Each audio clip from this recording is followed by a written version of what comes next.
अभिवादन। आज हम हनुमान जी के स्वरूप और उनके गुणों पर थोड़ी गहराई से बात करेंगे। कुछ विशेष चौपाइयों के आईने में देखने की कोशिश करेंगे। हमारे पास स्रोत हैं हनुमान बल, बुद्धि, विद्या और भक्ति से कुछ चुने हुए अंश। हमारा इरादा है इन जानी पहचानी पंक्तियों के पीछे छिपे गहरे मतलबों को समझना। हनुमान जी की शक्ति, उनका विवेक, ज्ञान और वो सेवा भाव जैसे इन चौपाइयों में दिखता है। तो चलिए शुरू करते हैं। पहली चौपाई है, बुद्धिहीन तनु जानी के सुमिरऊं पवन कुमार, बल बुद्धि विद्या देहूं मोही, हरहु कलेस विकार। यहां देखिए, अपनी सीमाओं को मानना और फिर मदद मांगना। यह भाव कितना साफ है, बल बुद्धि विद्या और शांति के लिए। जी, लेकिन ये तो बस शुरुआत है ना। बिल्कुल। और यहां जो सबसे महत्वपूर्ण बात है वो है आत्म जागरूकता और विनम्रता, किसी भी बड़े काम से पहले। देखिए, तुलसीदास जी खुद अपनी कमी स्वीकार कर रहे हैं। अहंकार को हटाकर मदद मांगना, ये एक तरह से सुंदरकांड के पूरे भावनात्मक और आध्यात्मिक सफर की नींव रखता है।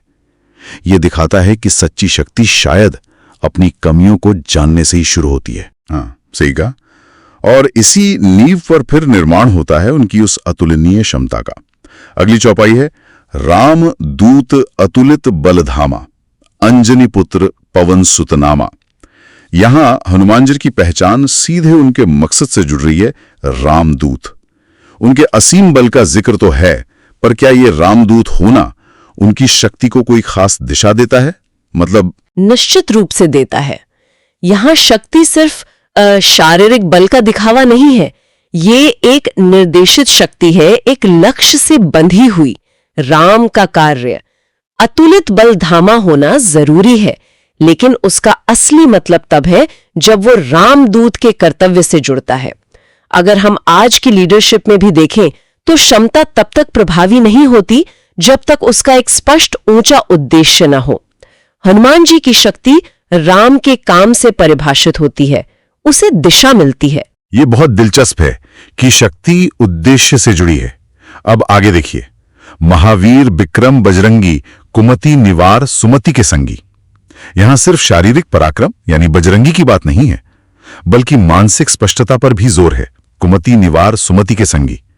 आज के समय में जहां चारों तरफ इतनी सूचनाएं हैं, इतने डिस्ट्रैक्शंस हैं, क्या ये मानसिक संतुलन और विवेक और भी जरूरी नहीं हो गया है? आपने बिल्कुल सही मुद्दा उठाया है। कुमति निवार सुमति के संगी का सीधा मतलब है नकारात्मक भटकाने वाली सोच को हटाना और साफ सकारात्मक विवेक वाली बुद्धि का साथ देना। और ये सिर्फ व्यक्तिगत शांति के लिए नहीं है, सही निर्णय लेने के लिए, सही दिशा में काम करने के लिए ये अनिवार्य है। आज के इस मुश्किल समय में जहां कंफ्यूजन और डर आसानी से हावी हो सकते हैं, यही मानसिक दृढ़ता और विवेक मतलब सुमति व्यक्ति को फोकस और प्रभावी बनाए रखती है। ये गुण किसी भी टीम या सामूहिक प्रयास की सफलता के लिए भी उतना ही महत्वपूर्ण है। तो हमने देखा बल, फिर उद्देश्य से जुड़ा बल और फिर मानसिक स्पष्टता। इसके साथ ही 8वीं चौपाई कहती है, विद्यावान गुणी अति चातुर, राम काज करिबे को आतुर। ज्ञान, विद्यावान, गुण और चतुराई तो है ही, पर जो सबसे खास बात है वो है राम काज करिबे को आतुर। राम के काम के लिए हमेशा उत्सुक, हमेशा तैयार रहना। क्या इसी तत्परता में उनकी भक्ति का असली सार छिपा है? हाँ, बिल्कुल। ये आतुरता या तत्परता ही तो भक्ति का प्रैक्टिकल रूप है। देखिए, कौशल और ज्ञान, विद्यावान गुणी अति चातुर अपनी जगह महत्वपूर्ण है, पर हनुमान जी के संदर्भ में उनकी सार्थकता तब है जब वे बिना किसी स्वार्थ के एक बड़े उद्देश्य यानी राम काज के लिए समर्पित हों। वो सही मौके या सही हालात का इंतजार नहीं करते, वे खुद को उस काम के लिए उपलब्ध रखते हैं, हमेशा तैयार। यही सक्रिय समर्पित सेवा, यही भक्ति का परिष्कृत रूप है। यहाँ ज्ञान और कर्म भक्ति के धागे से एक साथ बन जाते हैं।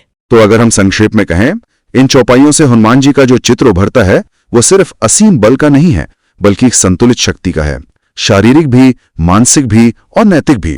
उनकी शक्ति उद्देश्यपूर्ण है, उनका विवेक स्पष्ट है और उनके सारे गुण और कौशल राम की सेवा के प्रति गहरी भक्ति और उस तत्परता से प्रेरित हैं। बिल्कुल सही।